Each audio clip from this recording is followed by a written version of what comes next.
Welcome to Threads of Sustainability, where you get to hear the passionate, informative, and engaging conversations of creatives, makers, manufacturers, and producers from all over the globe. We explore what sustainability can look like in the quilting, fiber, and textile world, and I'm your host, Bridget O'Flaherty, also known as the Sustainable Quilter.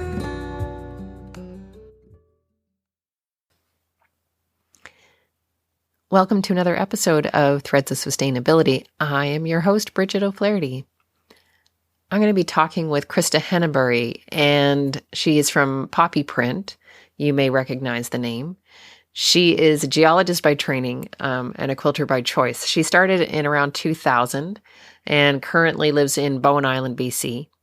She is an award-winning quilter. She had, since 2014, she's had 15 quilts juried into QuiltCon and Quilt Canada and won awards at both shows.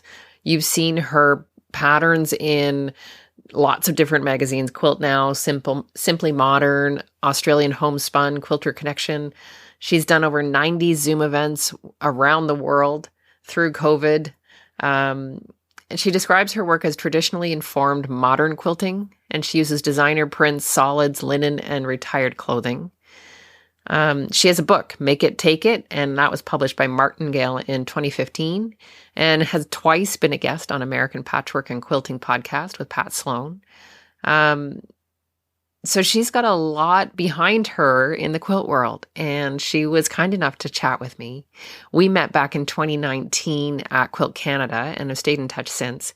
And I've noticed her work recently has been shifting really a lot more to the upcycling and also exploring a little bit around natural dyes. So I thought I'd reach out to her and have a conversation with her about what her journey is looking like now.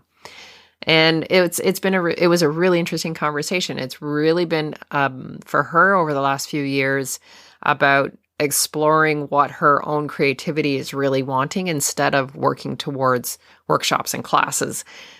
She's really focusing on what's filling her own cup. So a really great conversation, lots of really interesting stuff around how she's shifting her focus to this idea around sustainability and what that can look like now for her when she hasn't had that in her life necessarily in a big way before, and she's just wanting to adopt it more. Anyway, I really hope that you enjoy the conversation. Welcome to Threads of Sustainability, Krista. Thank you so much for having me, Bridget. I'm so excited to talk to you today. It's so exciting to talk to you. I want to tell people about how we met. Sure. At Quilt Canada in 2019. We were in Ottawa, right? Yep. Yeah. And where there's a whole bunch of different teachers having breakfast downstairs. We were all hanging out. I got to meet you, and I got up and left. I left you with my bill. And that was how we got to know each other. I had actually completely forgotten that. I had honestly completely forgotten that. So no worries there. I haven't been harboring a debt. Oh, good. I'm glad. Well, I did pay you back. Yeah. That was a really fun Quilt Canada in terms of the teacher group. It was great faculty. Yeah. Yeah. I felt like we really had this great connection, and we had dinners together, and we really got to kind of hang out and in a different way than I have at other Quilt Canada. So it was really good. Nice. Yeah. It was great to meet you and then follow along as you went back to university and to see, finished off your extra studies in environmental management and all sorts of things. And then follow you online and watch you build your house, your floor. Yes. Do some building projects. I throw that in on the side when I'm doing my quilting or not doing my quilting. I feel like I'm not doing quilting a lot these days, but that's okay. I'm also doing other great things. I want to do all the things. It's really what I want to do. I want to do all the things. Like I want to do all the building things, and I started playing music recently. So I want to go play music, and I started playing the boron, the Irish drum. Yeah. Oh, it's been super fun. I love it. It's really fun. But I want to do it all. And apparently there's still only 24 hours in the day. Yep. I can't help you there. Yeah. It's unfortunate. I'd like more. Can we figure that out? Anyway, that's not what we're here to talk about today. Yeah. I want to talk to you because I've also been following you along since we met back in 2019. And you are starting to shift your interest in some ways in what you're doing in your quilt world. And you've been a pattern designer and quilt maker for a long time. And I want you to tell us about that. I want to tell us about that journey. But the reason I'm wanting to talk to you is because of the shift you're starting to make. And over the last couple of years, started seeing, oh, she's doing some cool stuff that I'm really actually interested in, really enjoying. So I want to talk to you more about it. But let's start with some of that background and where did you start? How did you get into quilting in the first place? Have you always done quilting? Have you always had it as a business? No. So I started my sort of post-university life as a geoscientist.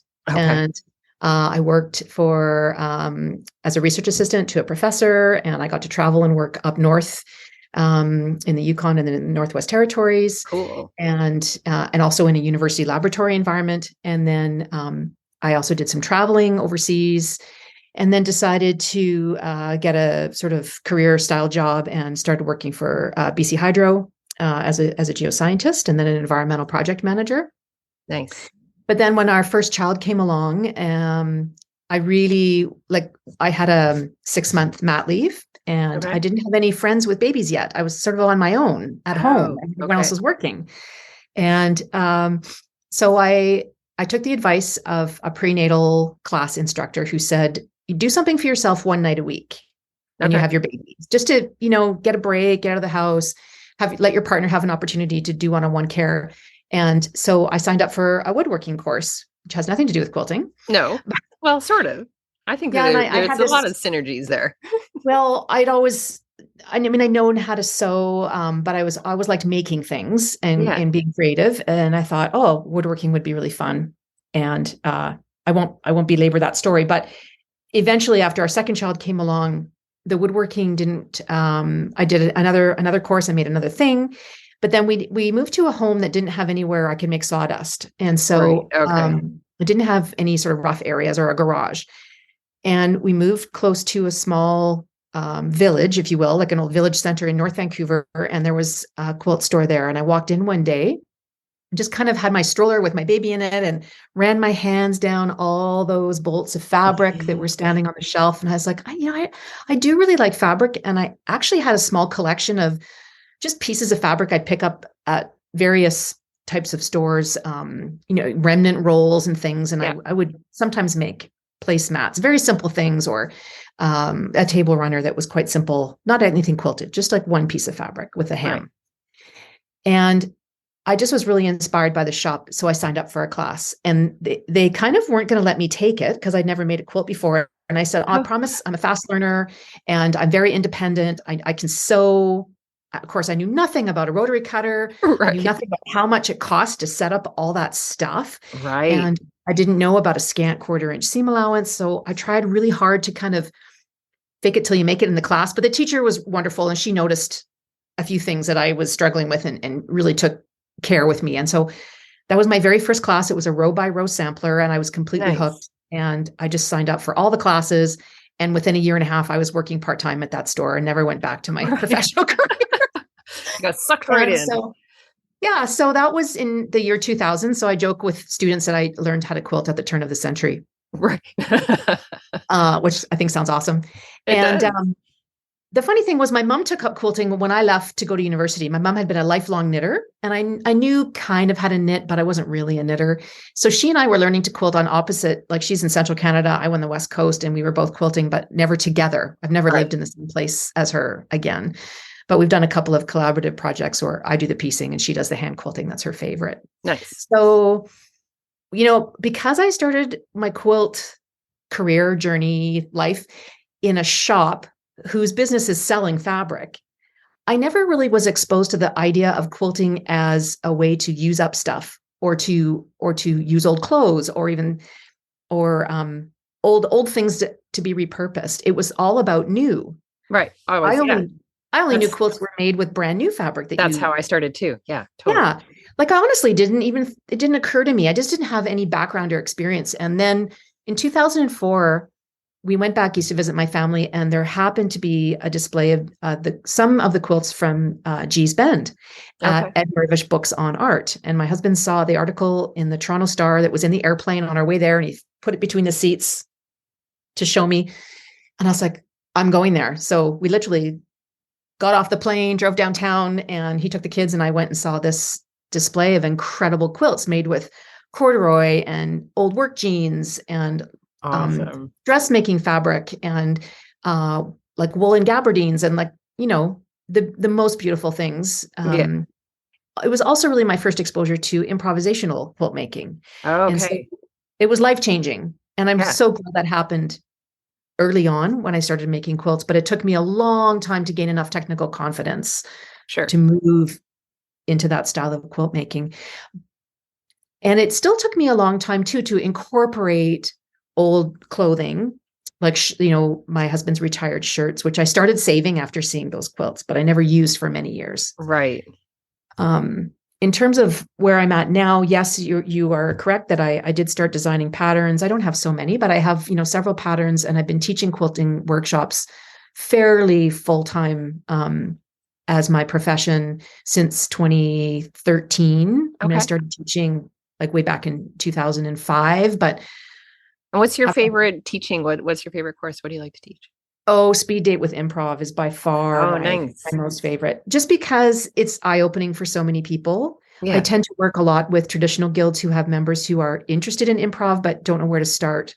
Okay. And so while modern guilds love that class too, I love teaching it to people who started their quilt careers like me and just want to do things differently and have more freedom and start designing their own original work rather than working from someone else's instructions and pattern. Nice. So it's my favorite. Yeah. Awesome. Okay. So then you've been kind of building this business where you're teaching and guest speaking, I'm assuming as well, and building that around. So what else? How did you get here? Well, physically, how I got here is I moved to a small island. Oh, yeah. You're over on Bowen Island now, right? Yes. So we left the city. Our kids are launched. Yay. And self-supporting. Congratulations. And Yes. thank you. And, we just kind of had this epiphany one day that we could still live close enough to the city that my husband could still commute a few days a week, but I could have the quiet life that I was seeking and I've always wanted to live a smaller town life. Yeah. And so we moved here and, suddenly you're in this small community where people recycle tons of stuff. They share tons of stuff. I've become addicted to Facebook Marketplace. Right. And giving things away, accepting free things, reuse, and sharing is really big part of small town community. Yeah. And I love that. And it kind of, to me, it goes hand in hand with sharing knowledge as well. Like I love to teach. I love sharing what I know and just giving that knowledge to people to empower them to do their own thing. Yeah. And so I guess first off, before we got here, I've made a few quilts with retired woven shirts and really love them. They're so soft and the fabric is just already worn and loved and the quilts are super drapey and I just love the feel of them. And all the ones I've done have been improvisational, free cut, very wonky. I really enjoy that. And you have a lot of freedom with wovens because they are kind of swishy. Yeah. And they adapt to imperfect seam allowances and non-straight lines. And also by moving, it made me realize all the things I have in terms of a stash. Yeah. And I have enough. So I've been really trying not to buy any brand new fabrics other than occasionally to make some garments. And I have acquired other quilters' stashes that they're unloading. There's a whole, beside me on my desk, you can see there's a whole pile of solid fabrics here that I just acquired from someone who's getting out of the full-time quilting. Okay. But other than that, I've been collecting jeans from people on the island. People know that I'm happy to work with denims. And so you put a call out for them, right? Yeah, I did on Facebook because I had this idea. So I got this free bench from our front hall off of Facebook Marketplace. Right. And it had a cracked vinyl cover. And I thought, I can recover that. It was so cool if I did it in jeans because it's super hard wearing and it would be fun. So I had used up all of the retired jeans of our family that I had kept on another project where I made a big poof, like a footrest kind of poof. Yeah. And I'd used up all the big lengths, runs of pant legs. And so I needed more denim to make this front hall bench cover. And so I collected about a big tote bin's worth of jeans, which I still have. And have other projects in mind. I've been using the jeans to make other small things like pouches and sunglasses cases for local market, Christmas market and stuff. And it's like nice. Bowen denim. So Bowen denim. Tell me about that. What Bowen denim? Bowen is, I live on Bowen Island, and all the denim came to me from the island. Oh, okay. So you call your products Bowen denim. Oh, okay. Well, I don't officially, but okay. That's why I say to people, like, this is jeans from, your fellow islanders in this pouch kind of thing. Only for those in the know. Yeah. They're not things I like, I sell on Etsy or anything. It was just for the local Christmas craft fair. Yeah. I want to know more about your poof. Tell me about your poof, your footstool. Oh, yeah. So it's called, the pattern is from a friend of mine, an Australian quilter named Tara Glastonbury. She is Stitch and Yarn on Instagram. Okay. And it's a pattern called Put Your Feet Up Poof. And it's kind of a free-form pattern. She's got 3 different blocks you can make for the big circular top. Yeah. When you just use different shades of denim to get the contrast. Okay. Vertical columns, or vertical patches on the side, and then a zipper bottom.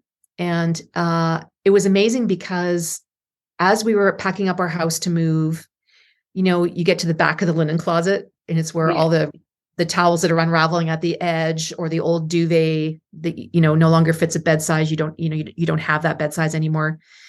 And so I had a lot of linens that, they weren't really pass onable even to the thrift shop. They weren't in great shape. And I bought this pattern from Tara, and I thought, this is amazing. I could fill this whole poof with all these linens that I'm not using. And it's shocking how much stuff you can pack into one of these things. So it's just crammed full. Absolutely. Because you want to be really firm. Right. So I think there's probably like maybe 3 beach towels. There's two single duvets in there that were, they're used up from the kids over there. Yeah. They just kind of need to be recycled. There are the contents of several old bed pillows. Right. Wash bed pillows so many times, and I just cut them open and use the stuffing. So amazing. That's a great idea. Around the outsides and the top to make it a little bit softer, and all the sort of towels, and there's a couple of little sheets in there. Anyway, it weighs a ton, and it's full of, and there's also fabric scraps in there too that are too small to do anything with. So that was a great project. Yeah, that's a great way of sort of consolidating all of that stuff. Absolutely. Yeah. But still having it be this beautiful functional thing now. Yes. Yeah. Yeah. I love it. It's really great. It's how our little dog gets up onto our bed. It's right. Yeah. And then another thing that's happened to me, which is it's a bit of a sad thing, but a good eye opener, is, because we're involved in the quilt world, and I'm a member and have been a member of several guilds, I have a lot of friends who are much older than I am. And sadly, over the years, I've lost a lot of really close quilting friends due to age-related illness, unfortunately due to cancer. And I've been involved in the helping of their families deal with their sewing room when they depart. And so, it really had me thinking, how do I want to leave my stuff for my family? And how can I carry on quilting responsibly without just building this shelves and shelves of stuff? Like, if something happens to me tomorrow, there's thousands and thousands of dollars in this room. So I was starting to harbor almost like preemptive guilt that I just have this stuff that needs to be used, because it's not fair. It's just not fair to leave it all. Yeah. And for someone else to deal with. So that's another part of my use it up. I went through a similar thing when my mom passed away. My mom was an avid quilter. She owned a quilt store for many years, and I ran the quilt store with her for a while. And she, when she got Alzheimer's, and she stopped being able to quilt, but we couldn't get rid of anything because she identified so much with it. So we left it all there. But then when she went into long-term care, and my dad had to downsize into an apartment, we had to deal with all this fabric, and it was shelves and shelves and bolts of fabric. And it's all fabric I don't particularly use. There was little calicos and other prints that I don't use in any of the work that I do. So I had to figure out what to do with that. And I got this same feeling of, like, I can't hang on to so much stuff. I don't want to put that on my kids. I don't want to have to leave that behind. I ended up giving away a lot of it to people who were in the community who were looking for materials so that they could start up quilting and go ahead, have at it. Because I would rather see it get used than have it just be harbored here in my space, waiting for me to maybe do something with it someday. It was a struggle because I felt like I needed to honor my mother at the same time, because I'm also a quilter. So maybe I should be making quilts out of these pieces of fabric and keeping all this stuff. Maybe I should be finding a better way to deal with it at some point in the future. But then I got all this stuff. It was a very, very difficult process to go through. Oh, yeah. Well, I'm sorry for that experience of, especially with your mom. Alzheimer's is really difficult. It's such a challenge. It was a challenging one to lose her bit by bit like that. And to just, you're kind of grieving the loss of her, but she was still here. So that was a tricky one, and a lot of people go through that with their parents, and then they're left with having to find ways to honor their parents with something, that was really important to them. So, right. I know that. And so the fact that you're helping them, that's really awesome, because having somebody to kind of guide you through that is really lovely. Well, I was part of a stitch group. I am part of a stitch group, a smaller sort of subgroup of my guild. And sadly, we've lost 2 members of that group in the last couple of years. And so there's been a couple of really close incidences of helping families cope, and also, both friends were unwell and took an initiative and started the process while they were still with us. So I have that in my mind, and I just want to be conscientious. When I first started blogging in 2009, it was at that phase when designer fabrics were really becoming the rage, and you had a lot more access to the designer fabric because we all got online and we were all sharing everything we were buying, posting photographs. And there was all this kind of like race to get the cool stuff and, buy the fat quarter pack because it was designed by so-and-so and it was the really popular line. And so I definitely got into that scene where, I wanted to have the fun things that other people were sewing with. Yeah. And then, my blog gained some popularity, and then fabric companies and designers wanted to send me their fabrics to work with. And I did that for a while, but then found it tricky because not everything resonated with me. Yeah. And just because someone wanted to send me stuff, I felt obliged to work with it and make something with it. Right. And so I quickly kind of stopped doing that because I was just amassing too much stuff. I couldn't keep up. So I still have a lot of that really fun designer print style fabric that I still need to use, and I do save scraps. And so I have been scrap quilting, which is really great. I just like everyone else who makes scrap quilts, you make a queen size quilt and it's like, where's the dent? Yes, you still have a ton of scraps. So here's a sort of side question. How do you store your scraps? Yeah. So I have a drawer in my new house. My sewing room was designed as an office for a travel agency. So there are a lot of file folder wooden drawers, like big, deep square drawers. So the one right beside me here is just full of strips, all my strips. When I'm cutting, I just open this drawer and stuff them in, mix of everything. So that's all ready for string quilting. And then my other scraps, I sort by color, and I have them in IKEA card boxes. Okay, cool. On a shelf, on a Billy bookshelf. And pretty much anything smaller than a fat quarter or, a fat cord that's been cut up goes in there. So I've got all my Japanese linens have their own box, and red and pink has a box, yellow and orange has a box, blue and green have a box. And then I have a big box of neutrals because I've done a lot of low volume style quilting or quilts. Okay. Low volume style? What does that mean? Low volume, just using low volume fabrics like cream or white or prints that can recede into the background, but as mixing up all those low volume backgrounds, just quiet fabric. Yeah. Okay. So, and tell me, you said something else in there that made me go, what's that? Your Japanese? Oh, I love Japanese linens. Japanese linens. Tell me about those. Well, they're just really fun prints, and they're typically linen cotton blends, Okay. mostly so made by Coca or Achino.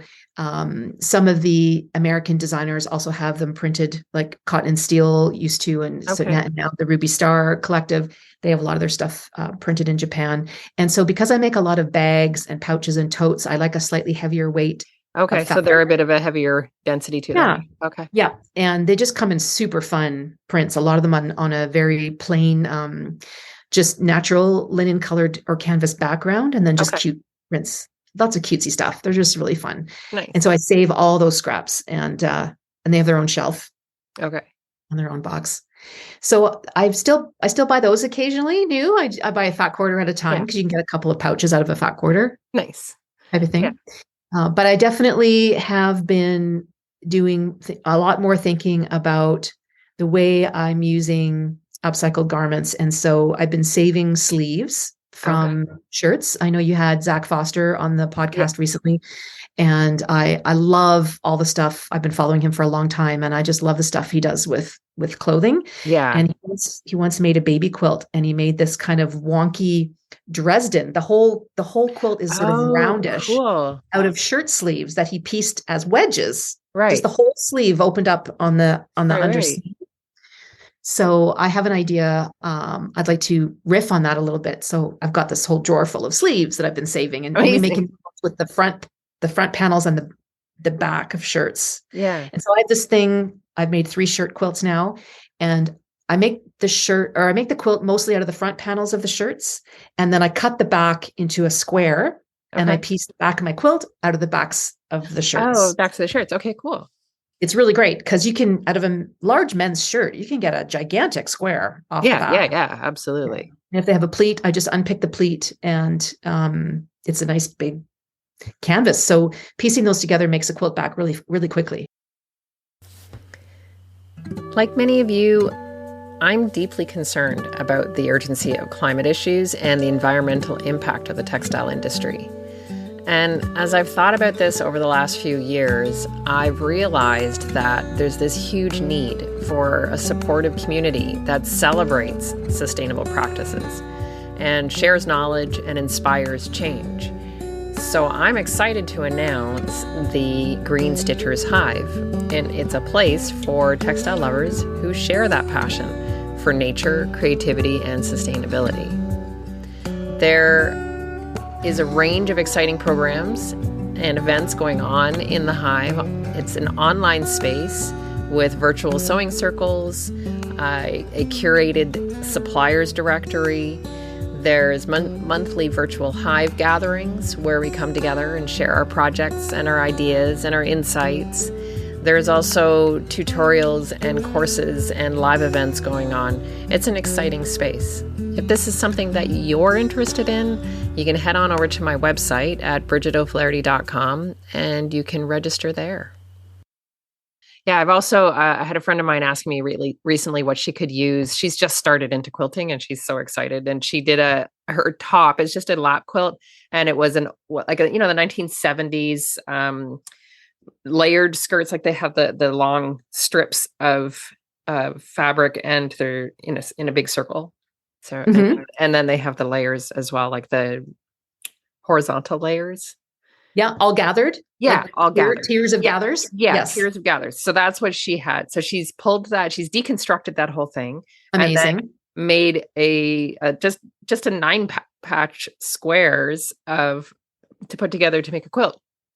So she's so excited. She said, "But what do I use for the back? Like I have to go buy backing." I said, "Well, do you have like an old sheet that you could use that's in good shape?" And she's like, "Oh, actually I do." Or a tablecloth, if you have tablecloths that you're not using, cotton tablecloths kicking around. There's stuff that we have already in our houses that we probably could use. The shirts are also great, but there's also other options that we have. And if you don't have it in your house, then a thrift shop.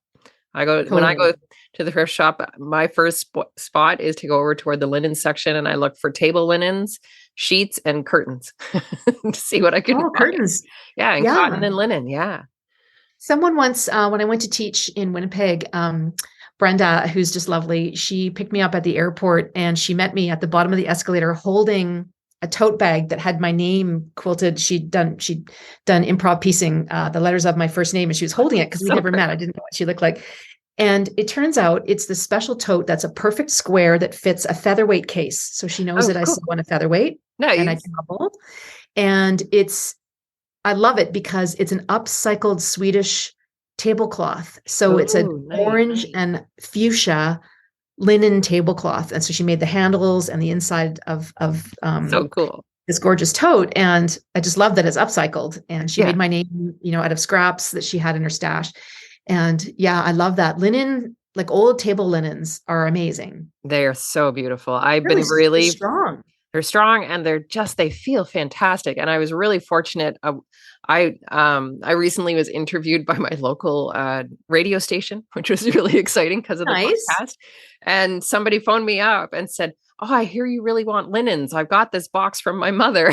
So she brought me this big box of linens and they're amazing. Like there's enough for a whole sheet in there, which I have to say I'm just going to stitch the edges of that and I'm going to make it into a bed sheet for myself because finding a piece of linen that big is amazing. Mm-hmm. Yeah, that's great. Yeah. Really good. I've been using, a friend of mine brought me an old linen duvet cover that was worn, like it had torn all along the zipper. And we thought about just cutting off an inch and putting a new zipper on the bottom. And she decided there was a lot of wear here and there. Mm-hmm. So she just gave it to me. I washed it up and I cut it up and I've made it into bread bags. Cool. I bake sourdough bread and the recipe I have makes 2 loaves. So I always give one to a neighbor. And so I've just been putting them in these very simple drawstring linen bread bags to give people, because it's the best way to store sourdough. Yes. And so there's lots of great things you can use old linens for. Yeah. And that's one of them. And even if you have sections of an old linen tablecloth, if it's got a lot of stains, but there's a good section you can keep, you can cut it into a rectangle, make it into a tea towel, and even, do some block printing, perhaps. And I get a lot of napkins or placemats that are linen, and they're kind of an odd size and shape, and then they've got embroidery on them. So I'm trying to figure out, what do I do with those? Because they're so pretty.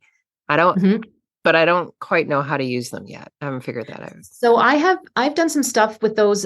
There's lots of fun. There's 2 things I've done. So I've made Christmas tree ornaments. Nice. By cutting them into just triangles and making I saw someone did a tutorial last year with Liberty Fabrics, but I used old linens. You just make a tree and leave a turning hole at the bottom and put a cinnamon stick in the bottom. Oh, nice. With a bit of hot glue. And then you have this little fabric tree with a cinnamon stick and you put a ribbon in the top to hang it on the tree. But I've also made lavender pouches especially with old embroidered hankies. I have a bunch of hankies from my great aunt that my mom passed on to me after my aunt passed away. And they're so pretty. They're so pretty. Often just like a little initial in the corner or a little lazy daisy flower. Yeah. So I just sew up, I fold it on the diagonal or even in half and sew up 2 sides and stuff it with a bit of old batting and then a bunch of dried lavender. And so that's nice. Nice. Just I'm allergic to lavender, so I'm not going to. Oh no! Yeah, it's one of those things. The spring flowers really mess with me. Although now that I'm menopausal, my allergies seem to disappeared last year. I didn't have any allergies at all. That is amazing. And so I'm a little nervous to go and test it out with the lavender because I used to break out in hives. It's not really something I want to have happen again, but I'm kind of curious because that would be amazing. Well, I love the smell of it, but I just, that's a real menopausal bonus I've never heard of. Everything else about it is not that great. I know, right? We got to celebrate the small wins. I know. I'm with you, sister. And so I'm hopeful this spring again, no allergies. That would be nice. Hey, good luck. Yeah. So tell me about some of your latest projects that you're doing right now. What are you working on? Well, I'm working on something actually with new fabrics at the moment, which is sort of behind me on my design wall. I'm part of an exhibition group called In Conversation. And so there are 7 artists in Australia, and they've each invited an international quilter to partner with them. And the pairs of partners are having conversations about, it can be about anything. Most people are discussing their work or how they make quilts or how they fit into if they're professionals, how they fit into the industry, that type of stuff. my partner and I have been friends for a long time. We have visited each other. I've been to Australia Nice. twice. She's been to Canada 3 times. We've met at QuiltCon twice.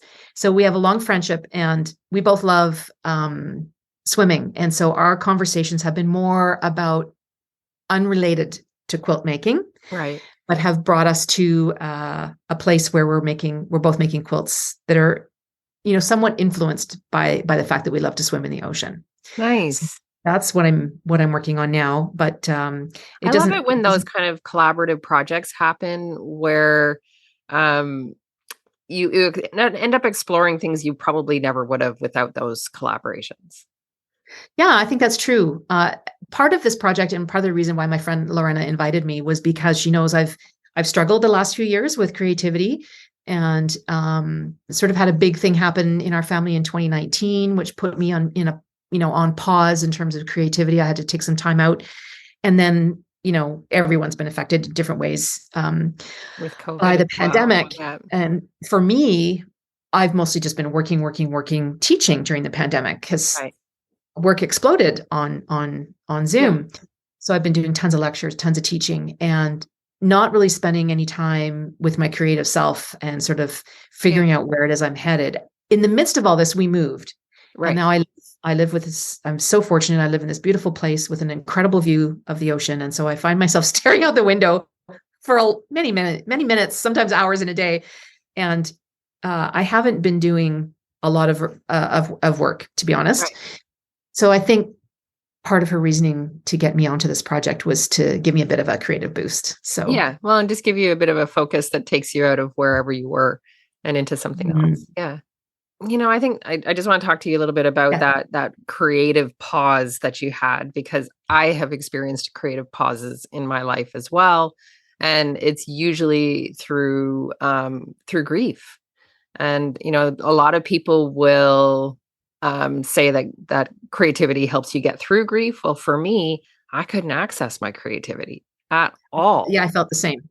It was just gone. And I'm just like, okay, I guess I just have to let it be gone until it comes back. And knowing that it's there, but I need space in my brain right now to process this grief. And the creativity piece is going to wait, and it can wait, and it will be amazing when I get back to it. And in the last couple of years, I've had the chance to kind of get back into being creative, but not a whole lot. I'm still unpacking a lot of things that happened to me back in 2018 and 2017, and still trying to walk my way through that grief. And I understand pauses, and I think it's okay for us to, I don't think that we're failing creativity or we're failing to do it right. I think that we're just needing to process in a different way. And our creativity needs to wait. And I've given myself that grace for sure, just to say you can't force it. No. And so I have been very fulfilled by the teaching and knowing that I was providing people with a creative outlet themselves through the teaching. So has been very satisfying. Good. But I've definitely had moments where I think, am I done quilting? And then the panic of all this stuff that's around me in this room sets in, like I can't be done. So I still have a lot of works in process that I need to finish up. So I'm not done.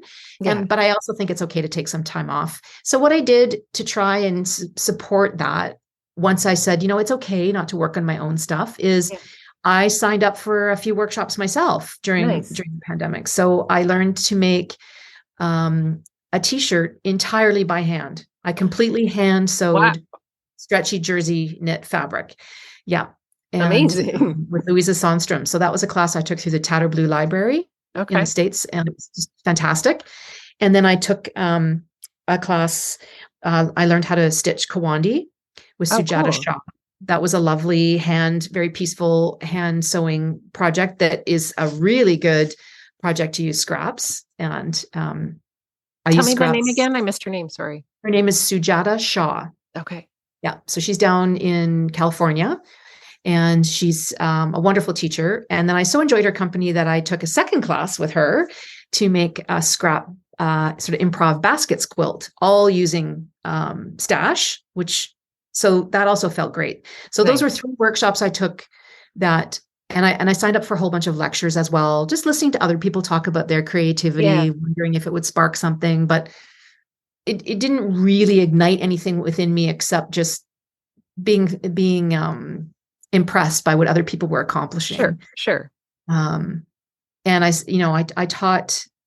either taught or lectured at 80 events in 20 months. Wow. So I was kind of burnt out. That's I took 6 months off last summer and fall. And I've just been saying yes to a few things here and there. Yeah. Because I don't have anything new. I've been teaching the same stuff for quite a while. And I'm so thankful that people are still interested. But I think I need something else to come along. You've been playing around with dyeing a little bit too, right? Yes. Another workshop. Yeah. Thank you. Another workshop I took was an incredible workshop called Journey into Indigo through Maywa. Yeah. And Maywa is this incredible resource. And they're on the podcast. I got to interview Charlotte, who owns Maywa.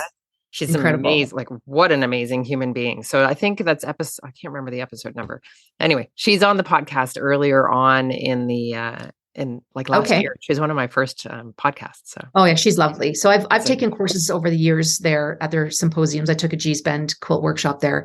And her daughter, who is now involved in the business heavily with her, is building a home very close to me here on the island. So I see her and her family in the summers on the beach and chit chat. And so I did a class with Safina Kwan, who's Charlotte's daughter, and learned how to set and how to make 4 different organic indigo vats. And I started with the banana vat, which I made on July 25th last summer. And I just dyed with that same vat that I've been. You're able to revive it each time. Okay. Yeah. Amazing. And so, I dyed with it last week, actually. Amazing. So I've been enjoying that a great deal. It's a brand new thing. I never had a place where I could do dyeing. I didn't have a place I could make a mess until I moved here. And dealing with the liquids afterwards, you have to be able to manage that properly because there's some chemicals in there that we don't want to just. Yeah, I mean, mostly this is pretty much organic, everything I'm using, but we're on a septic system, so I need to neutralize everything before, and most of it, thankfully, can go in the garden, which is great. Flower garden, not food garden. Yeah.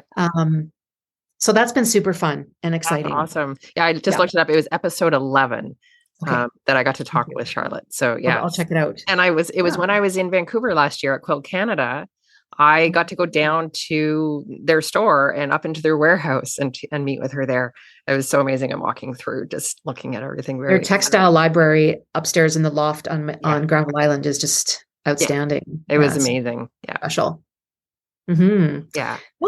And then there was one other project I wanted to quickly talk about, which it's in the sustainability realm. And I think it's one that more people are, it's been a hot topic in the last year, especially online. And that is what to do with old quilts, the whole trend of making quilted clothing and quilt coats by designers using old quilts has been a bit controversial. Very controversial. So I haven't made a quilt coat. And if I do, I will likely make my own quilt to cut up. Yeah. But an opportunity came to me through Facebook on the island. That's how everyone communicates. Sure.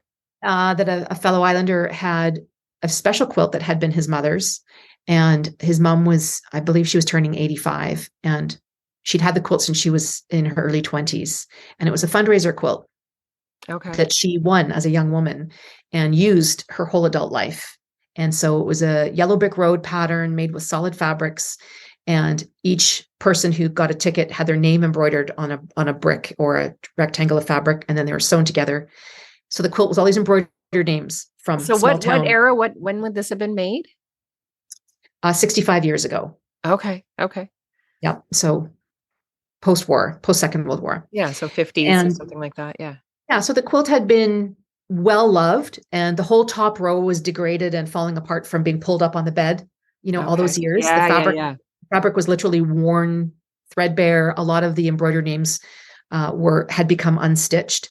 And at one point, I guess the batting it had been hand quilted in X's, and the batting became all clumped up. So his mom very carefully unstitched the entire quilt, saved the quilt top, and I guess got, ditched the batting and the backing. And so the quilt top had been folded in a Ziploc bag in her linen closet for years and years and years. And unbeknownst to her, he brought it home with him when he visited her. And he, as a surprise, wanted to have it refurbished and remade. Okay. Oh, wow. I'd never done anything like this before, but I just saw the value in sort of making this quilt a quilt again. Yeah. So it took me a while to decide how to tackle the project. I decided that, well, first I color matched all the solids. They were sort of Easter green and pink and baby blue and yellow. And I was able to color match with a couple different lines of solids, ordered some replacement fabric. I remade the entire top row of the quilt. I re-embroidered all the names. His mom had written the names on a piece of paper and put it in the bag with the quilt. Wow. Before they disappeared. So she loved this quilt. It was so special to her and her family. And this gentleman that asked me to do, Stephen, who asked me to do the work, he remembers being a little boy, and both his parents were profoundly deaf. And so he said, I know I didn't like to nap, and my parents were deaf and they couldn't hear me crying. And so he would lie on this quilt and he remembers as a little boy tracing the names with his finger, the embroidered lines with his fingers. And so it was special to him too. So I replaced the whole top row, and I re-embroidered a couple of letters here and there that needed. And I studied the embroidery from the wrong side on the right side to try to match the style of the stem stitch. And then I reattached the top row, and then I rebasted the quilt. I put a yellow backing, which was his request, and I machine quilted it. Okay. I re-quilted it on the same X lines, and I also stitched in the ditch horizontal rows, so it has this, it's extra supported, because a lot of the fabric it's still fragile. It's a bit fragile. And then where there was little holes here and there, I darned them with matching embroidery thread, like pearl cotton. Nice. Into the batting. And it turned out beautifully. Then I put a binding on it, and I labeled it because it didn't have a label on the back. Of course, it was all the names were labeled on the front. Yeah. And then I wrote a story about it for a Canadian online fiber arts magazine. Yeah. And so it was a really special project, and it was a way to feel connected as a new islander to someone else on this island. Yeah. And I felt like it was super worthwhile. Yeah. And not that hard. It sounds to me like you say you feel like you haven't had your creativity, but everything you're telling me you're doing is incredibly creative, and you're on quite a creative journey. It's just really different from what you've done before. Yeah, it's true. It's true. Yeah. Like making a quilt from start to finish hasn't been something that I've been doing the last couple of years. Which is okay. That's not the only way to be creative. Absolutely. Yeah. Even in the quilt world, right? And I think it's awesome that we get this chance to kind of find new places to be, and new ways of being in our lives as we age and as we go through different phases of our lives, right? And we take these moments to reflect about who we are and what we want and how we want definitely to a regrouping. Yeah. And I'm in my mid-50s now, and so my kids are off doing their own thing, and so there's lots of changes, at this time of life too. And the physical move was a big deal, and it's something I really, really wanted, and I'm very happy. So I think even just settling into new surroundings, new environment, new activities, new people, new friends. Yeah, it's exciting. I'm part of a lovely fiber arts group. Awesome. There's about 25 members, and it's not just quilting. People are crocheting, knitting, making clothing, embroidering, rug hooking, weaving. So that's super inspiring. Yeah. I love being around all the different textiles, all the different fiber arts that are out there. Mm-hmm. So there's the basket weaving, the leather work, all this stuff. It's super cool. I've got a friend down the road who is doing natural tanning. So she's getting hide. Yeah, she is so cool. And she's starting to make clothing and pouches from naturally tanned hides and stuff. Very, very amazing. Cool. Yeah. So some interesting stuff going on in the interesting textile fiber world. Yeah. Oh, I started knitting a few years ago too. And so I've been I'm actually allergic to wool. So it's not perfect. My sister is too. It's not ideal. No. I can't use, I'm allergic to rabbits. I can't use Angora. No. I can't do that. And so What are you I knitting walk with? around. Well, I can use wool that's been gassed and mercerized, so it doesn't have any Okay. guard hairs or anything. And so I walk Okay. around the wool shop with a skein tucked under my chin.